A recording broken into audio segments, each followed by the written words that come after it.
a bandeira da diversidade sexual, a bandeira do arco-íris, da diversidade de cores, da diversidade de gêneros, enfim, da diversidade cultural na área da sexualidade. Do movimento LGBTQIAP+. E por que eu estou com essas letras, com o símbolo desse movimento? Porque é alguém que vai ser a nossa dialogadora de hoje, é alguém ativista dos direitos humanos, e mais especificamente, exatamente, em relação à comunidade LGBTQIAP+. Eu me refiro à coordenadora da Diversidade Sexual, que é um núcleo da Secretaria de Direitos Humanos da Prefeitura Municipal de Fortaleza, a ativista Labella. Tá aqui ela, que lindo, que bonito ter você aqui. Ela é graduada ou está se graduando, é graduanda em Publicidade e Propaganda e já há algum tempo, quase uns 20 anos, é uma militante do movimento LGBTQIAP+. E ela me trouxe como objeto o primeiro logo, a bandeira. E vocês sabem que o objeto que a nossa dialogadora vai trazendo, vai colocando em cena aqui na mesa, vai pontuando, os objetos vão pontuando a nossa conversa, vão ensejando, vão criando temas. E qual seria o tema daqui, Labella? Primeiro, agradecer o convite, Ricardo, para estar aqui dialogando contigo, né, e trazendo esses objetos que são tão ricos, né, de simbolismo. E a bandeira é um símbolo muito importante para o mundo, né, para as pessoas LGBTs no mundo, e um símbolo de muito respeito, né, e de muito orgulho. A bandeira, com as cores iniciais do arco-íris, ela representa essa diversidade, né, nas relações entre os seres humanos. A diversidade sexual é isso, né? Seria o roxo, o azul, o verde, o amarelo, o ocre, talvez, né? Um laranja, um âmbar. Um âmbar e o vermelho. E o vermelho. Mas há aqui uma outra configuração. Isso. Essa eu trouxe especificamente, ela é mais recente, até para a gente poder tratar disso, né, e colocar isso no nosso diálogo. A gente está, um movimento, enfim, no Brasil e em alguns países pelo mundo, vem tratando essa bandeira como a bandeira do progresso LGBT. Né? Uma bandeira que traz aí umas outras cores, fazendo referência, né, o preto e o marrom, as cores do movimento negro. Então, é uma forma de dizer ao mundo que, para além de combate à discriminação contra a população LGBT, a gente também precisa fazer esse combate ao racismo. E que são pautas que se entrelaçam, que são próximas. É uma inclusão, então, na configuração da bandeira. Da luta e da resistência, trazendo ainda mais diversidade para essa luta e para essa resistência, né? E o azul, o rosa e o branco são as cores da bandeira trans, da população trans, pessoas travestis, mulheres transexuais, homens trans. Né? E aí, depois dessa convenção, dessa bandeira, até já tem outras surgindo aí com mais cores, com outros símbolos. Mas as cores do arco-íris, essa bandeira da diversidade, ela nasce aí, né, ali em 69, com o auge do movimento LGBT, como um símbolo mesmo de resistência, luta e orgulho da nossa diversidade. Eu imagino, então, que essa inclusão, que é muito recente, né? Sim. De outras bandeiras, né? A bandeira absorvendo outras bandeiras, se refere ao fato de que as pessoas que estão nessa comunidade LGBTQIAP+, além das discriminações que sofrem em função das suas orientações, seriam as suas orientações sexuais e identidades de gênero, sofrem sofrem opressões do ponto de vista cultural e racial. Sim, sim. Então é preciso incluir essas pessoas, porque elas absorvem camadas de opressão que diferem, por exemplo, de outras pessoas que têm outras etnias, por exemplo. Sim, tem outras opressões, como você coloca, e não dá para a gente lutar, né, contra o combate às discriminações, contra a LGBTfobia como um todo, mas não dá para deixar de lutar contra o racismo, contra o machismo, contra as opressões em geral, né? Então, essa bandeira, quando se fala de bandeira do progresso, ela vem nessa perspectiva, né, de agregar aí essas lutas que são muito próximas, né? O movimento LGBT brasileiro sempre foi muito próximo do movimento de combate ao racismo no país, né? São pautas que se entrelaçam. A construção de políticas públicas para essas populações, muitas vezes, elas se interconectam, né? Os dados também são alarmantes, da mesma forma que o Brasil, há 14 anos, está aí figurando no ranking, né, como o país que mais mata pessoas travestis e transexuais no mundo. Os dados com relação ao racismo, né, no país também são alarmantes. Então, é uma forma também da gente dizer que o movimento existe, o movimento está organizado e que politicamente, né, e segue juntos. Né, a gente segue junto e firme nessa luta e nessa resistência. E aí, é uma bandeira que, assim, nitidamente você enxerga a diversidade, né? Quando você traz aí as letras da sigla LGBT, né? Inclusive, tem aí um contexto importante a ser colocado. Vamos colocar, então. L, lésbicas. São as lésbicas. G, gays. Os gays. B, bissexuais. Bissexuais. T, travestis, transexuais, mulheres transexuais e homens trans. Q, queer. O queer. Um grande guarda-chuva de identidades. O I, intersex. Intersex. O A, assexual.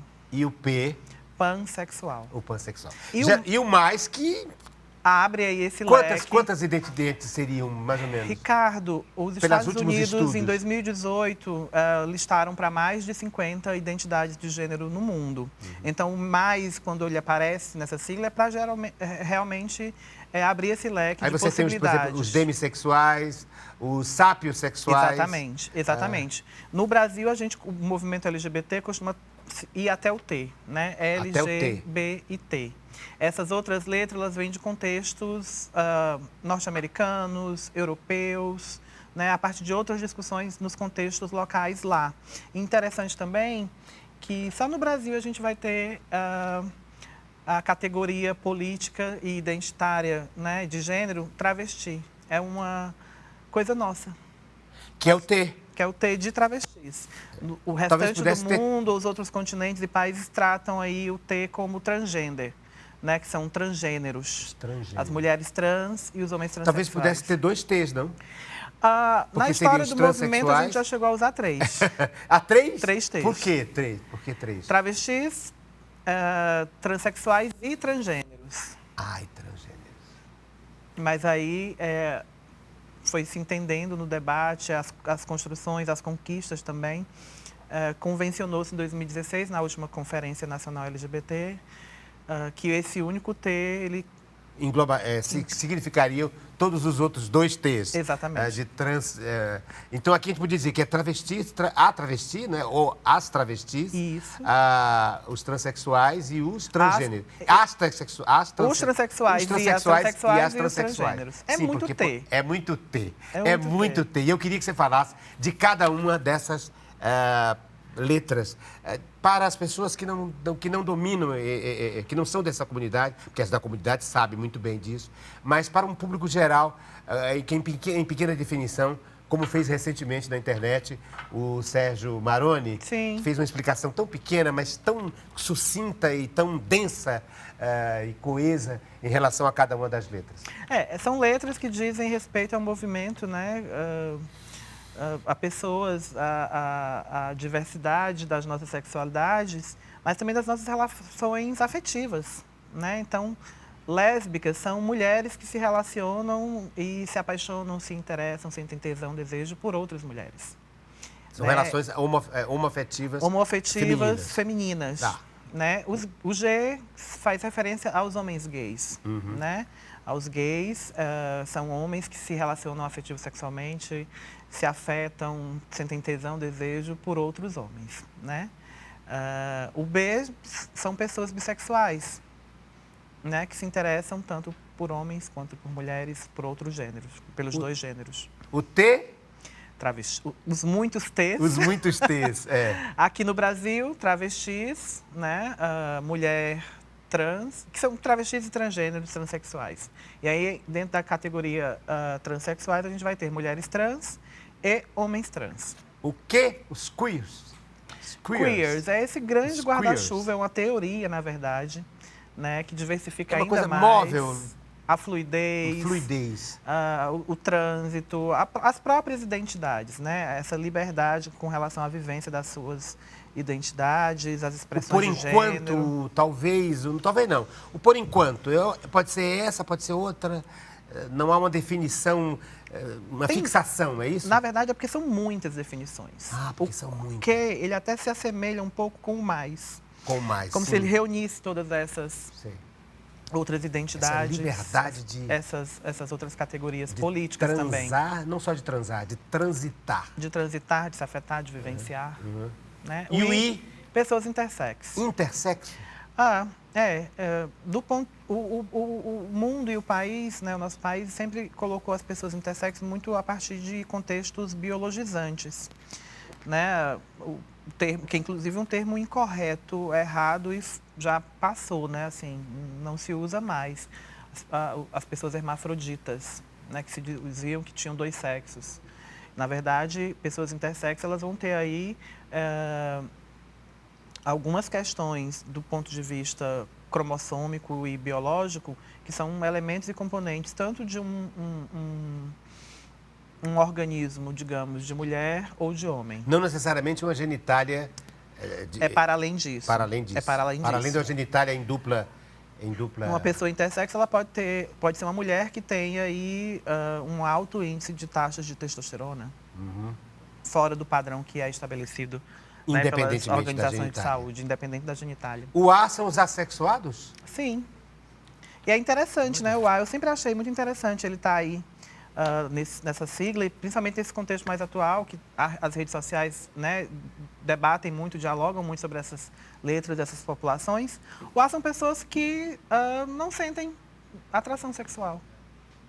E aí estão... Talvez o mais curioso, porque estão num grupo de manifestação sexual, quer dizer... Que o babado, o problema, a questão e essa assexualidade tem a ver com sexualidade. É sexualidade. Tem a ver. É sexualidade. Tem a ver. É a sua sexualidade. Exatamente. A sexualidade A.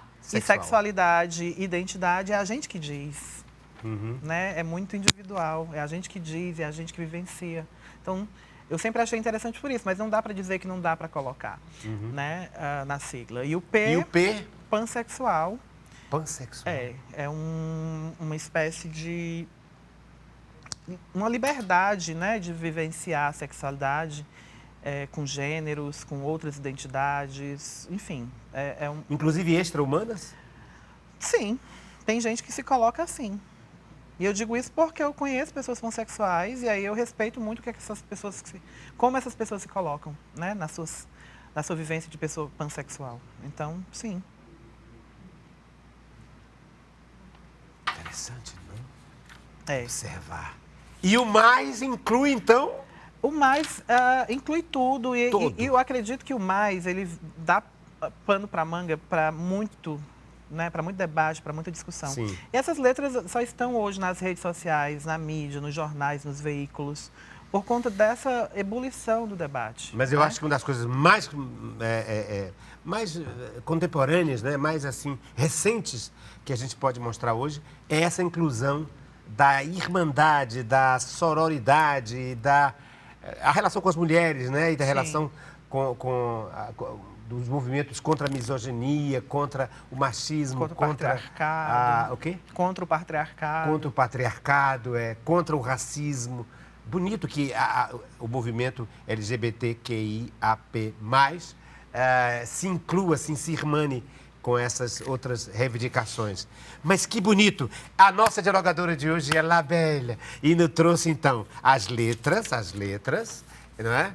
As letras e essa novidade, para mim, novidade, acho que para muita gente, a ideia de que não é mais a bandeira com as listras horizontais, mas que tem aqui esse canto. E a explicação dela é linda, porque, veja, o negro, não é?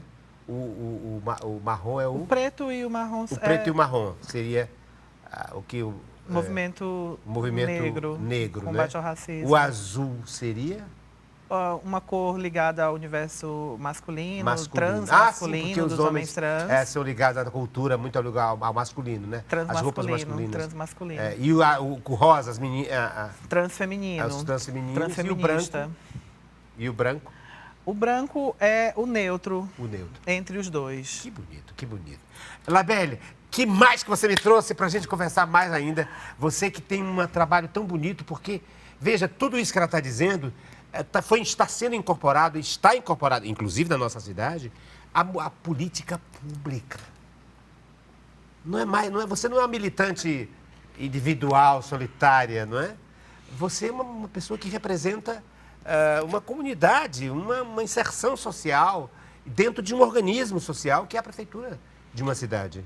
É política pública que você faz. Política pública já é um grande desafio. E política pública direcionada para a população LGBT, que tem aí, né, diversas demandas, é ainda maior esse desafio. E foi importante você falar de trabalho, que eu trouxe aqui minha carteira de trabalho. Você trouxe a sua carteira de trabalho. Né, essa daí é recente, né, tirei depois da retificação do nome civil. Então, ela não está com nenhuma assinatura ainda. E no nome civil é Labelle? Labelle Silva. Já está aí bonitinho. Labelle Silva. Labelle Silva. Pensar, né, políticas públicas para essa população, eu costumo dizer que, sobretudo, é pensar políticas reais e, de fato, efetivas, que realmente transformem a vida das pessoas, que tenham sentido e que transformem mesmo realidades, não só na vida das pessoas, mas na vida da cidade. Né? E a carteira de trabalho, para mim, é muito importante porque é um documento que diz respeito à dignidade humana. Sim, né? Direito ao trabalho. Direito ao trabalho, que muitas vezes nos é negado enquanto pessoas travestis e transexuais. Porque se você chega aqui na TV ou em outros ambientes, você vai encontrar seus pares. Você vai encontrar pessoas heterossexuais, na grande maioria. Homens gays, vão encontrar outros homens gays. Mulheres lésbicas, vão encontrar outras mulheres lésbicas. Não quer dizer que isso caiu do céu, foi dado de graça. Essas populações também tiveram que disputar, também tiveram que lutar para ter esse espaço e ter essa inserção e essa permanência nesses ambientes. Mas é muito raro a gente encontrar as pessoas travestis, transexuais e homens trans, mulheres transexuais e homens trans nos ambientes. Né? Se até hoje em dia o contexto de luta, de resistência dessas populações, desse movimento, até nos coloca já em vários lugares para além do salão. Há cotas para isso? Para além da esquina, na prostituição. Sim, né? Na prostituição. Então, se associa muito, sobretudo, exatamente. a travesti, a esse tipo de marginalidade, digamos, da sociedade, fora do movimento do trabalho, embora seja trabalho. Sim, não é? É um trabalho. A prostituição é um trabalho, são trabalhadores do sexo. Sim. Ou trabalhadores do sexo. E que podem tirar e assinar a carteira como profissionais do sexo. Sim. Né? Mas eu perguntei se havia, eu me questionei se havia cotas entre as políticas públicas, se há cotas para a inclusão no trabalho de pessoas desta comunidade LGBTQIA+. Sim, já tem grandes iniciativas no país, né, como uma organização que eu até tive contato recentemente com a Maite Schneider, da plataforma Transemprego, né, que é uma plataforma mesmo de acesso, de inserção ao mercado de trabalho para pessoas trans, né, pessoas travestis, mulheres transexuais e homens trans no Brasil. E é extremamente fundamental, né, que as empresas, os órgãos, as entidades construam mecanismos, né, de acesso para essas populações, como as cotas, mas mecanismos que não só garantam o acesso, mas garantam também a permanência da gente nesses espaços. Né? Tem experiências de empresas aí multinacionais que contrataram um número elevado de pessoas em determinados momentos, né, mas essas pessoas não ficaram lá nem sem estabilidade. Semana. Então, assim, acolher a diversidade, respeitar a diversidade, sobretudo a população que é mais estigmatizada nessas letrinhas todas que a população T, precisa entender quem é essa população. Não é só uma pesquisa que diz respeito aos dados da violência, mas é entender sobre a nossa vida, como é que a gente vive.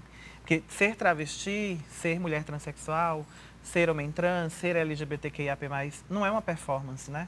Sim. A gente não desmonta, chega em casa, desmonta tudo, ou liga um botão, desliga um botão. Não é isso.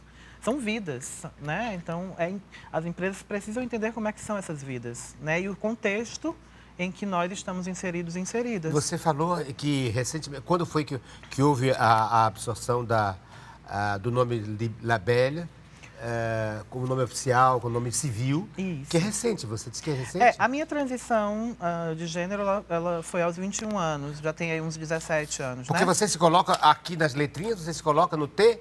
Travesti. Travesti? Travesti, nem homem nem mulher. Você é uma travesti? Uma travesti, a travesti Labelle. A travesti Labelle. Embora aqui, veja, não sei se você deve ter notado, tem Labelle, mas acho que erraram e colocaram solteiro. Botaram solteiro, aí não solteira. Isso. Não é? Você vê que loucura, né? E é interessante. Absorveram, mas na hora ainda teve um resquício e colocaram solteiro.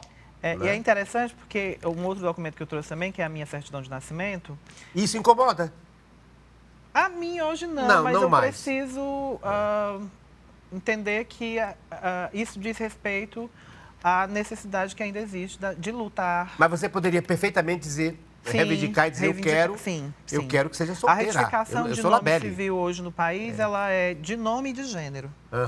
Então, quando retifica o primeiro nome, retifica também o gênero. O gênero, exato. Então, tem que ser feito da forma correta. Teria um erro aqui. Né?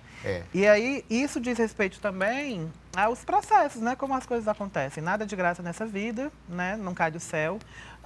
O processo de retificação de nome civil e gênero no país é uma conquista, e é importante que se diga que é uma conquista dos movimentos sociais, do movimento LGBT, sobretudo o movimento de pessoas travestis e transexuais, as redes nacionais que se envolveram nesse processo de advocacy, disputa em Brasília, batalhando, dialogando com parlamentares para que isso fosse implementado, né? Então, ANTRA, Rede Trans, IBRAT, várias associações nos estados se organizaram durante muito tempo para que isso fosse uma conquista, né? E só veio acontecer em 2018. Então, é interessante esses documentos com essas pequenas inadequações ainda, esses erros, porque quando a gente chegava no cartório, muitos cartórios não sabiam. Os cartórios diziam, não pode, tem que entrar na justiça. E a gente chegava com provimento, dizendo, olha, tá aqui a lei, né? Já diz que pode. E o interessante é que o Ceará, em 2018, foi o primeiro estado a regulamentar, porque a lei saiu, mas tinha que regulamentar, dizer como era que ia ser o processo. Muito recente. Né? E aí o Ceará foi o primeiro estado a regulamentar isso, com a ajuda de procuradoria, né, de outros organismos estaduais, e foi exemplo também para disseminar esse processo de regulamentação no país. E também fruto da luta das bonitas e dos bonites que estavam ali aguerridamente nos movimentos, fazendo frente, batalhando por isso. Já que você está falando isso, acho que podia colocar em cena, então, aqui na mesa, a sua outro documento, que é o registro, porque você mudou a sua certidão de nascimento. Isso. Também mudou, você mudou a partir dessa concepção e dessa lei. É o primeiro documento que a gente retifica. É o primeiro, depois, claro, do trabalho. Se você tiver as outras carteiras. CPF. RG, CPF. Então, eu estou diante da nossa dialogadora, que é a Labelle Silva. A Labelle Silva é L-A-B-E-L-L-E. Labelle Silva. Que não. A primeira certidão de nascimento não tinha esse nome. Não. É um outro nome, não é? E você, então, há uns quase duas décadas. É Libelle oficialmente. Quer dizer, oficialmente não, muito recente. Isso. Mas você já se assumiu como Libelle. Sim. Como Labelle, me diz. Acho que desde a minha infância mesmo já entendi essa minha identidade feminina. Né? A opressão, a discriminação, o preconceito de familiares e outras pessoas é que me distanciava dessa vivência. Então, só na adolescência que eu vou entender melhor isso, né? E aí, ao chegar no movimento social, aos 14 anos, o movimento LGBT, ali em torno de 2008, é que eu vou entender melhor, né, quem eu sou nesse mundo. Vou ter contato com as minhas pares travestis, né, e vou me perceber como elas, assim, vou me identificar. E aí, aos 21 anos, é que eu me autoafirmo, né, como uma travesti. E aí vem todo esse processo, né? É o documento que eu escolhi, é o documento que eu corri atrás para ter, é o documento que eu me dei e que está com o nome que eu escolhi para mim. E qual é a diferença? Diferente da certidão que os meus pais... que seus pais deram, o nome que eles deram e a escolha de identidade sexual a partir, talvez, da genitália, imagino. Sim. Não é? de uma sociedade que moldou e associou aquela genitália a um determinado comportamento. Sim. Não é? E aí só com a sua maturidade é que você pôde, e agora com a lei, estabelecer uma opção, digamos, de vida, de sua. Não é? Uma opção que eu digo assim no sentido de que escolheu mudar completamente de identidade, inclusive oficialmente. Uma possibilidade. Agora, não é uma opção no sentido de escolher isso ou aquilo. Não, é uma possibilidade de vivenciar assim, mesmo, vivenciar o que você já é. Oficializar o que você já é. Oficializar o que você já é. Labélia, que mais? E qual a diferença entre... Aqui você disse que tem 3 T's. Qual seria a diferença entre esses T's, hein? Transgênero, travesti e transexual. Mulheres transexuais, homens trans, que são os homens transexuais transmasculinos, são pessoas que fazem uma transição de gênero, mas a partir de uma identidade ainda binária. Por redesignação? Não necessariamente. Não necessariamente. Não necessariamente. Porque implica em cirurgia, implica em mas mudança... pessoas trans não necessariamente vão precisar de intervenções cirúrgicas. Sim. Né? Muitas vezes vão passar por processos, procedimentos, terapias hormonais, né? Mas isso não é obrigatório, não é obrigatoriedade, né? Então, homens trans e mulheres trans são transições de gênero, identidades, né? A partir de uma lógica binária. Né? E reivindicam o papel social na sociedade de ser homem trans e de ser mulher trans. Né? Já as travestis, né, uma categoria identitária de gênero e política, né, no Brasil, se diferencia por não ser nessa lógica binária. E não reivindica esse papel de mulher, nem de ser homem, mesmo que trans na sociedade. Então, né? a Labélia não é nem homem nem mulher? Não, sou travesti. E tenho uma identidade feminina. Como a mulher trans também tem a sua identidade feminina. Então, é a mulher trans, é a travesti. Lindo. No próximo segmento, a gente continua falando sobre esse tema e sobre os outros temas do mais que estão aqui na letra, não é? LGBTQIAP+. Mais diálogo a respeito de...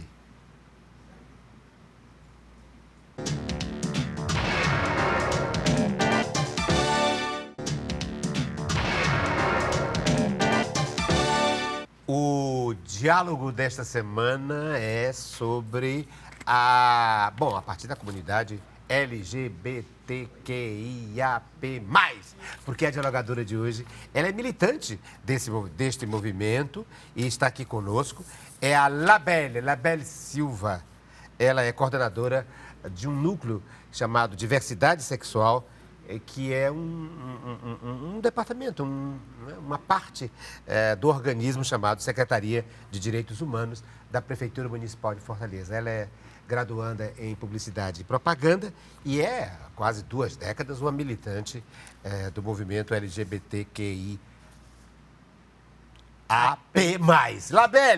Labélia nos trouxe a bandeira da diversidade, a carteira de identidade, a nova identidade dela, assim, oficialmente, porque essa identidade ela já tinha muito antes disso, mas a oficialização da identidade seria a retificação, não é? Seria? De nome e gênero. De nome e gênero, não é?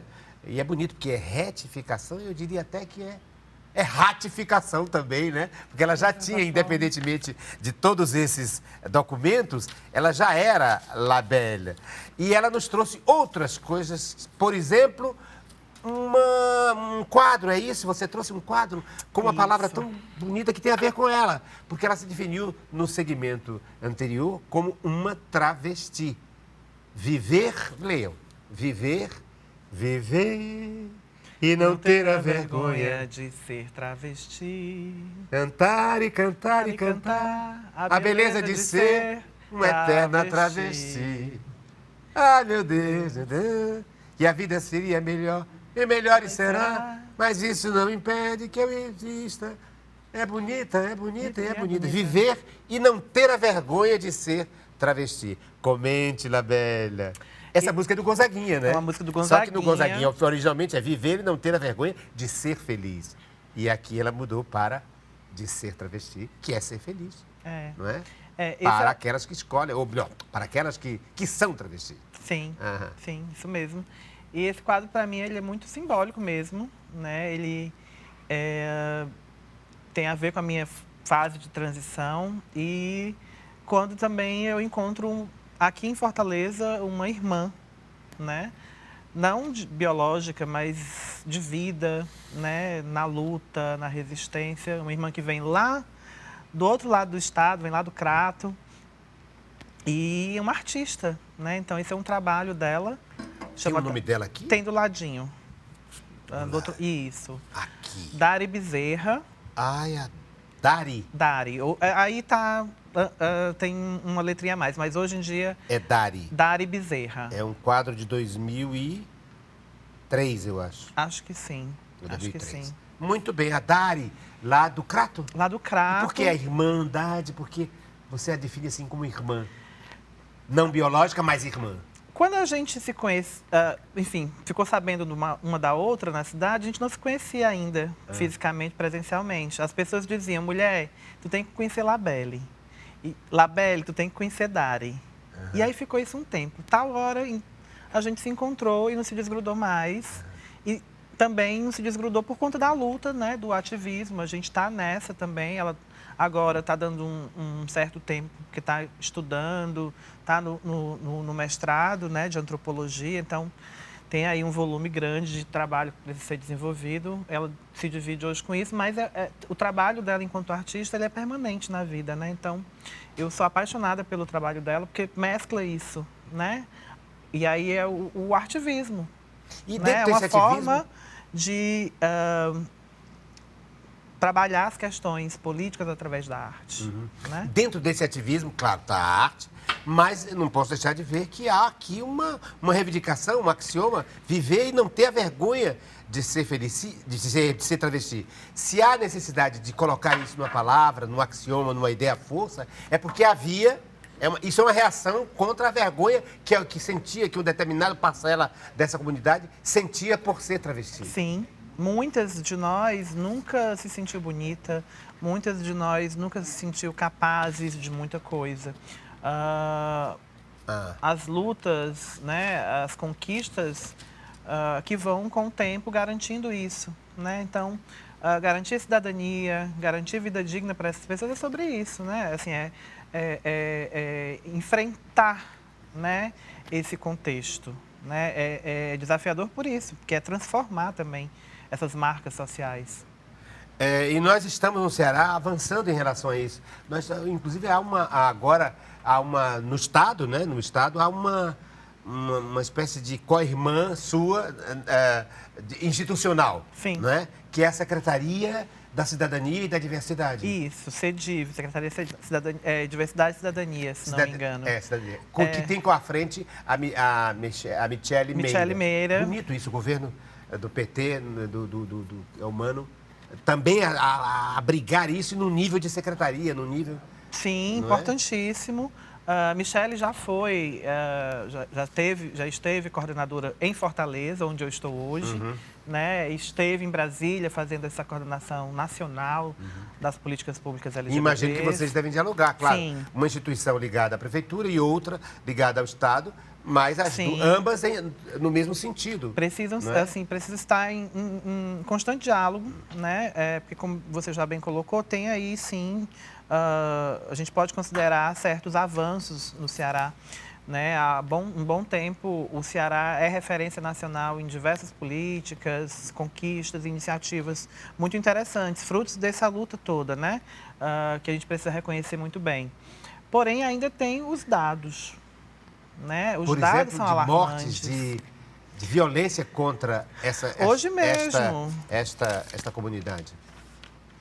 Hoje mesmo, a gente está aqui gravando, mas hoje a gente acordou com notícias lá da região do Cariri, mais uma pessoa LGBT, né, que tem a vida ceifada. Não se sabe ainda as motivações, mas a gente compreende que sempre tem o atravessamento, sempre tem o componente da LGBTfobia. Porque não é só uma morte, não é só matar uma pessoa, é matar a representação social daquela pessoa.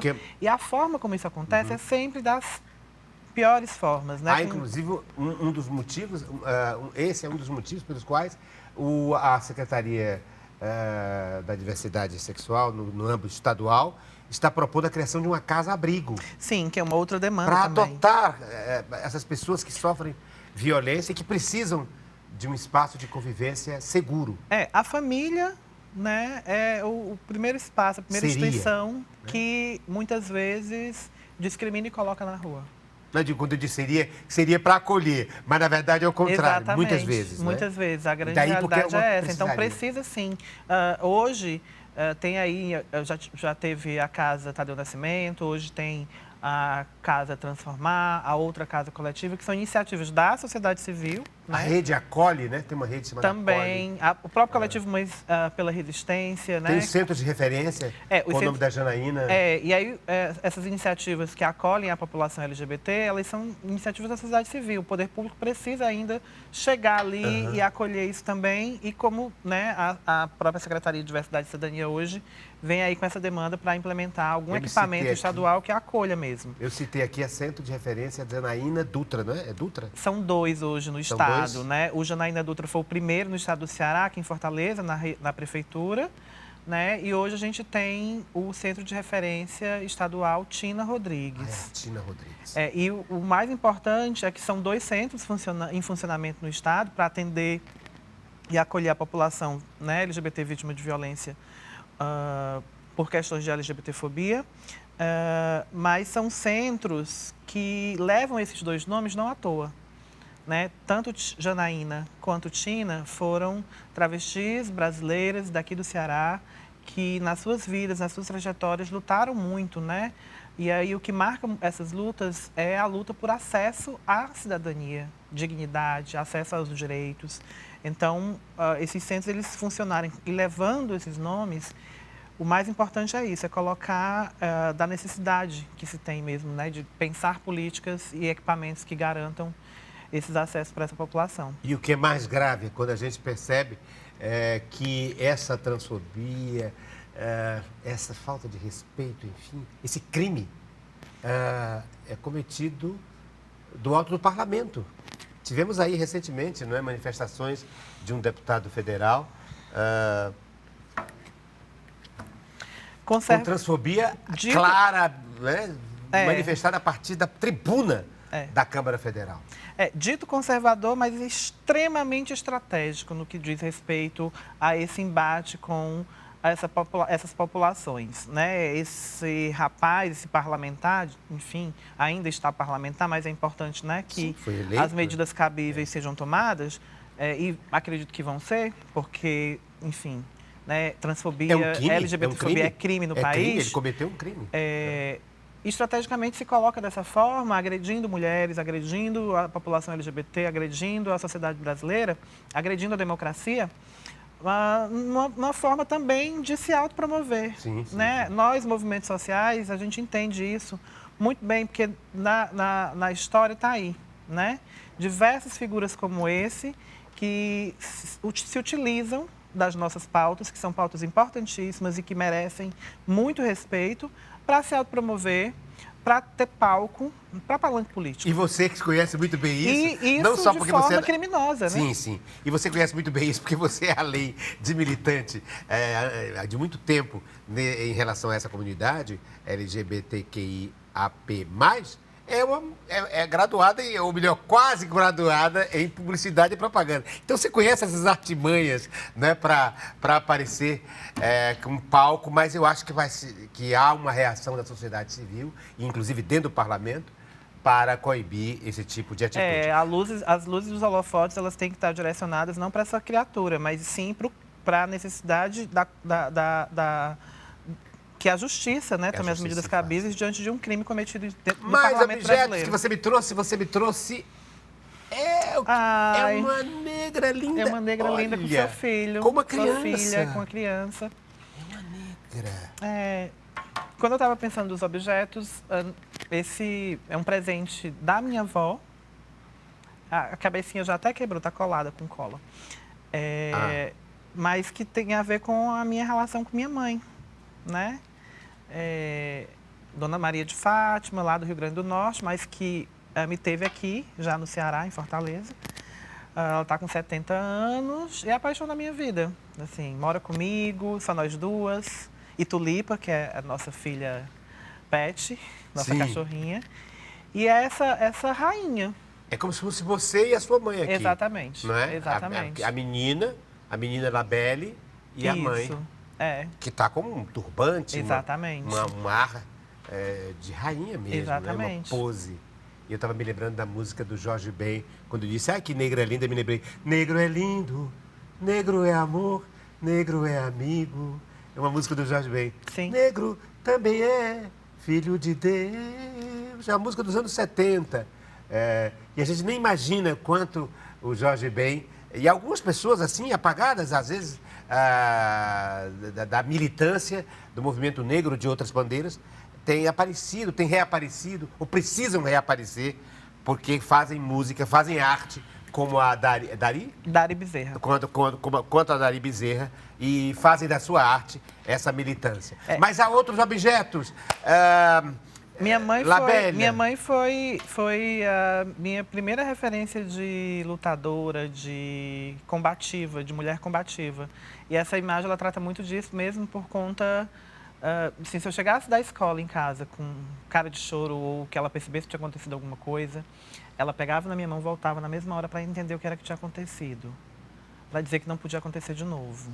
Né? Foi a primeira pessoa que, junto de minha avó também, que falaram comigo sobre racismo. Né, da necessidade, inclusive, do cuidado da família comigo, né, enquanto uma criança negra, e esse acompanhamento na escola, na comunidade, enfim.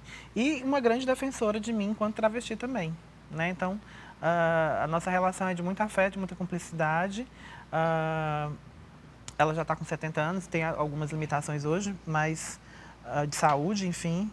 Mas ser filha dela é incrível e eu acredito que ela também tem muita alegria, muito orgulho de ter uma filha travesti, mas ao mesmo tempo que é muito desafiador todo dia quando eu saio de casa, né? Uma mãe negra de uma filha negra travesti sem saber se a filha volta para casa naquele dia, né? Diante dos contextos todos. E isso é uma realidade que me parece que transcende você, porque há essa relação entre essa comunidade LGBTQIAP+, e as mães, é algo recorrente, uma relação de aceitação, de acolhimento, de compreensão, de defesa. Me parece que é recorrência a ideia de que a mãe é sempre aquela referência de defesa do direito da filha ou do filho de exercer a sua diversidade sexual. As mães... Junto à sociedade opressora e elas se colocam como esses elementos importantes diante desses paradigmas todos, né? Inclusive na construção de outros paradigmas, como esses coletivos de mães que se organizam na defesa não só da população LGBT, mas, né, de outras pautas sociais. Você me trouxe, ainda antes do objeto surpresa, um anel e como é que chamam? E um tecido. Um tecido? Por onde você quer começar? Por aqui? O anel... Posso colocar claro. Ou alguma sacralidade aqui que eu não posso usar? Não. Né? Tem que respeitar se tiver. Hein? Não. Então eu posso Pode usar. usar. É um anel vermelho. É um anel vermelho. Olha que bonito. Dari tem outro, algumas outras irmãs na cidade têm ele. Ele é um símbolo da nossa irmandade. Né? Figuras que se encontraram na vida, na luta, na política, no ativismo. E hoje se consideram irmãs. E aí são figuras que constroem rede de proteção entre si, entre outras, né, para que a gente consiga também enfrentar esses grandes desafios, né, cotidianos da política, dos movimentos, das disputas todas. Então, e como isso é importante, né, que transcenda a família. Né? Eu sou filha única. A questão não é só de consanguinidade, a questão eu sou filha única, então as irmãs que eu tenho foi a vida que me deu, a política, a luta, a travestilidade. E aí esse é um símbolo nosso, né, que demarca aí essa nossa relação de irmandade. E você acha que a escolha exatamente desta cor tem a ver com? Tem muito a ver com as nossas lutas, né? São todas figuras de esquerda, são todas figuras que lutam não só pelo seu umbigo, Né? A luta, a gente entende que a luta ela é coletiva e ela é, inclusive, as conquistas, os benefícios que possam vir a surgir, para outras e outros que nem estão aqui ainda. Depois que a gente se for, né, desse tempo, desta tempada, como as religiões de matriz africana colocam. Para os que virão. Para os que virão. Carta aos de amanhã. Como tem um espetáculo meu chamado Carta aos de amanhã ou aos que virão. E olha, antes do objeto surpresa, eu trouxe um para ela. Eu trouxe um pra ti. Tá aqui o dela, deixa eu ver. É este mesmo, eu trouxe para ela. Mas antes do objeto surpresa, ela trouxe um para mim também. Mas antes ela me trouxe o que é? Um echarpe, sei lá. É um tecido. É um tecido, independentemente, né, da utilidade, que pode ser múltipla utilidade, é isso? Diversas possibilidades, mas eu costumo... Você acertou, viu? Acertei? Tem a ver com isso. Pode ser um véu assim, é isso? Pode ser um véu, mas eu utilizo muito esse tecido como um turbante na cabeça. Ah, um turbante. Aí o turbante, né, teria que ter algo assim, né? Exatamente. Exatamente.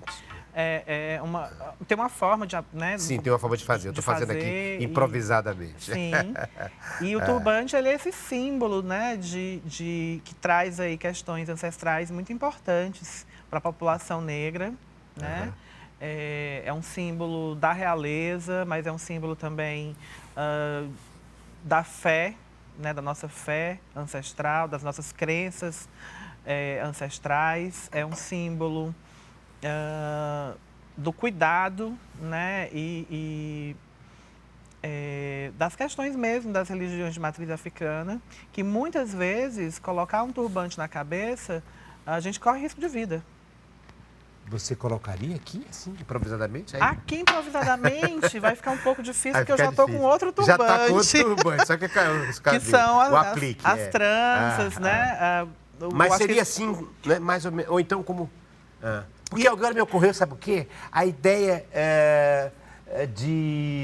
o conceito de apropriação cultural. Pronto. É disso que eu queria. Acho que este objeto enseja a gente conversar sobre isso.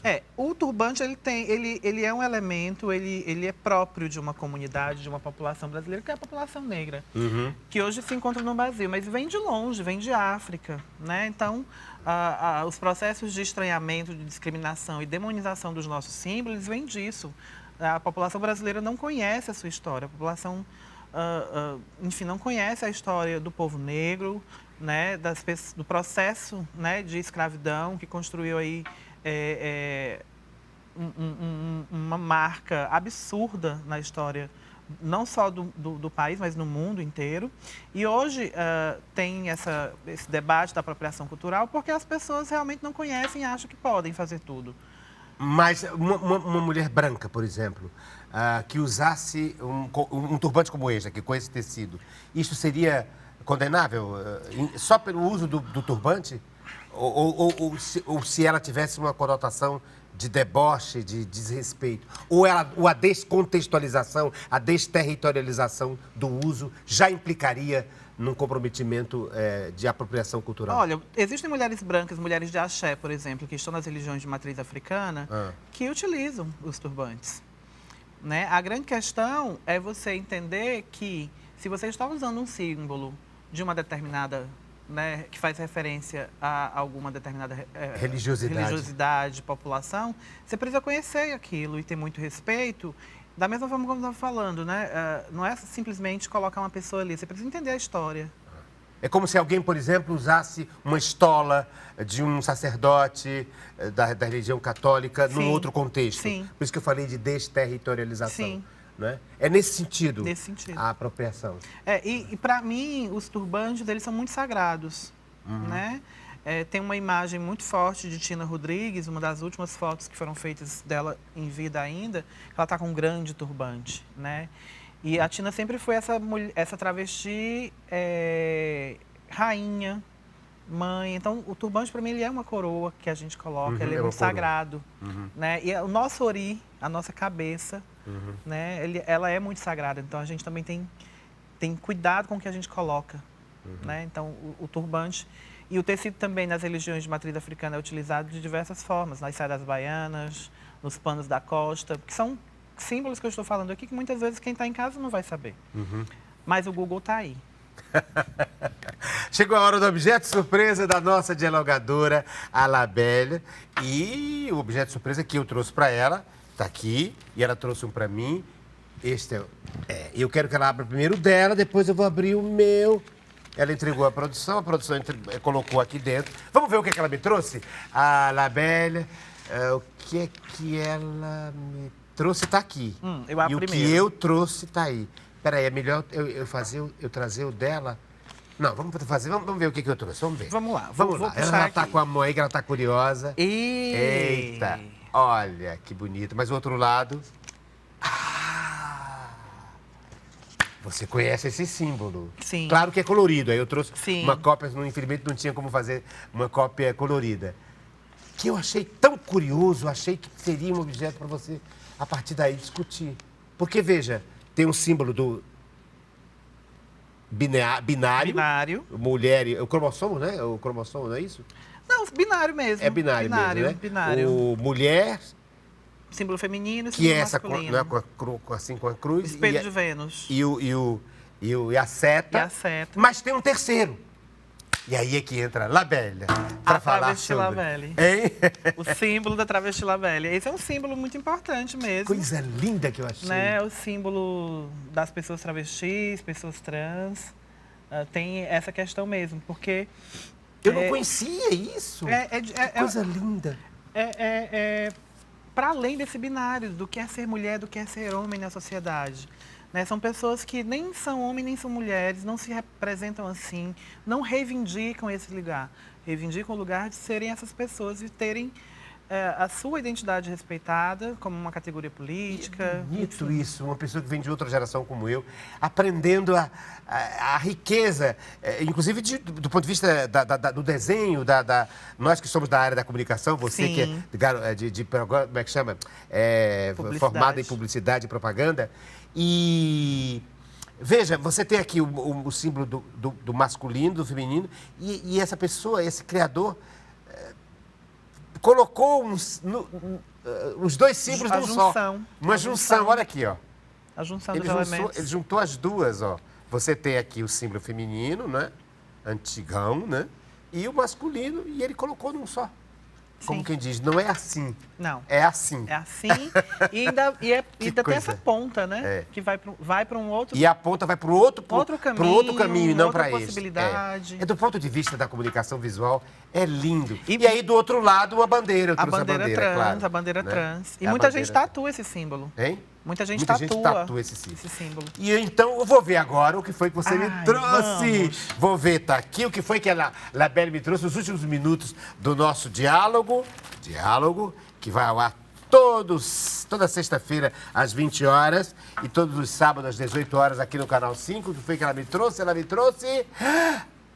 Olha! Apareceu... Sou eu de travesti, deve ser. Professora Mas aí Margarida. um travesti performático, Sim. né? Em cena, não é? E ela... Mas que lindo, hein? Professora Olha, Margarida. A dona Margarida. Pareceu a Margarida. É o encontro da Labelle com a Margarida, hein? Olha que lindo. É verdade, eu fiz essa peça. Aqui está no São Luís, não é? No Cine Teatro São Luís. Teatro São Luís. Então, apareceu a Margarida, tá aqui, vem cá. Deixa eu botar aqui. Isso, aqui. Apareceu a Margarida, que é uma peça de teatro, do Roberto Ataíde, com Ricardo Guilherme, diz o horário, qual é o cinema, Rua Major Facundo 500. E aqui, um cara também da área de publicidade e propaganda, que eu não me lembro agora o nome, fez esse cartaz e ganhou prêmio, inclusive. E aqui o Ricardo Guilherme. E o que eu acho interessante, essas duas marcas, né? O olhar e a boca. E são elementos, traços, né, que representam muito as diversas formas de feminilidade.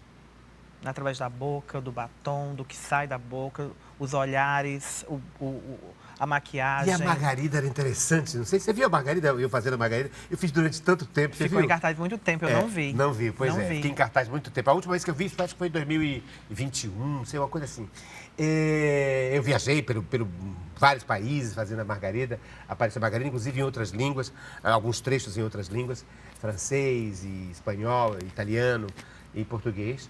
E ela exatamente, nem sei se poderia considerar uma travesti, porque a peça, desde o começo, a peça é de 71, mas eu montei em 81. Eu não estou vestido nem de mulher nem de homem, eu estou vestido dos dois. Ah, eu sou isso, cadê o... Na peça eu sou isso aqui, ó, sem saber, entende? Porque eu estou com roupa masculina e com a máscara feminina. Não repetindo, mas eu usando como se fosse uma máscara mesmo.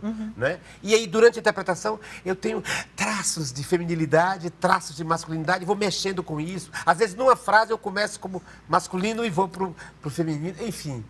Essa vivência dessa dualidade. Essa dualidade, essa ambiguidade vai criando um novo espaço. Que bonito. Eu trouxe, então, para ela o símbolo... nós trouxemos o mesmo objeto, praticamente, né? Porque símbolos. Falamos dessa mistura das binaridades, digamos assim, e aqui também apareceu a Margarida. E é com essa imagem que a gente encerra o nosso diálogo de hoje, agradecendo imensamente a presença da Labelle por tantos esclarecimentos que vão além da questão de uma comunidade, mas que atinge todos nós, a sociedade brasileira. Na próxima semana a gente volta com mais um diálogo.